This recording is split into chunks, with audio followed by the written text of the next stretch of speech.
So if you guys ever have a C250 where your seat gets stuck or doesn't go front, back, or only one side moves, it's actually a pretty easy fix. So here's what I had to do. You see these brackets? This is a bracket with one bolt, and that bolt's a T30. So this is what I use to remove it right here. You go underneath here and see this, you'll see the tube, this one right here. There's two of them, one here and one here. As soon as you're done with that, let me show you what it's gonna look like.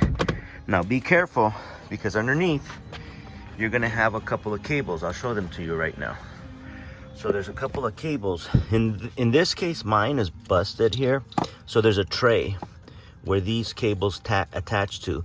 I don't know if this is what contributed to the problem, but I'll be honest, I bought this from somebody and I have the feeling this had already happened and they fixed it and they didn't really put it back together properly. So if you come over here, you got this connector and then this connector here, okay? Now this one is a two-part connector. This one is attached and it goes together along with, let me pull it up, this white one here. You see that? You see how it's got like a little fitting there? The other one has a cam or a little lifted area. Well, that goes together, and I'll show you later where it pops into, which is one of these. It goes into there. You put them together and they go in this connector. But I'll tell you what was the problem. You can see where I've already repaired it. You see that motor? Well, this little, I don't know what you call this, but this piece also comes through the plastic and obviously through the metal. So it's got a nipple that sticks in about 1/4 inch, and this is about 1/2 inch. Well, this was lifted, well, the motor was lifted and this had come off and it was just dangling somewhere here. I thought I was done, right? And so as soon as I popped it back together and I put it together and I tried it, well, voila, my seat works. So here's what you need to be careful with though. See this entire shaft here? All it is a very simple square cam. That square cam goes in here as well as over here.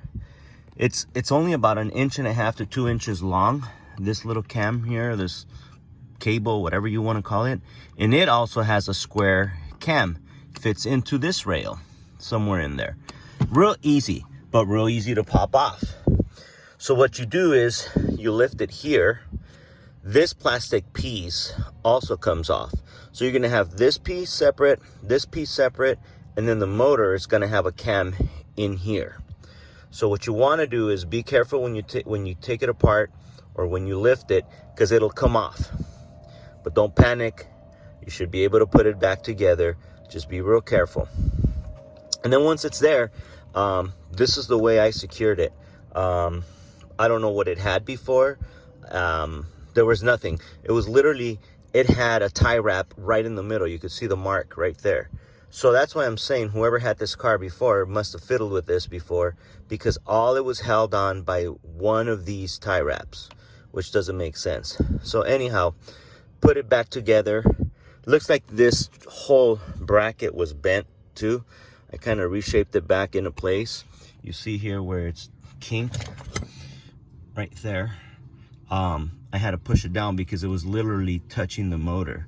So maybe they fixed it, and then maybe I maybe had a bottle underneath or my wife's purse or something, and that bent it, right? I don't know. Anyhow, once you put it back together, that's it. It should work, and then just reverse your process. All right.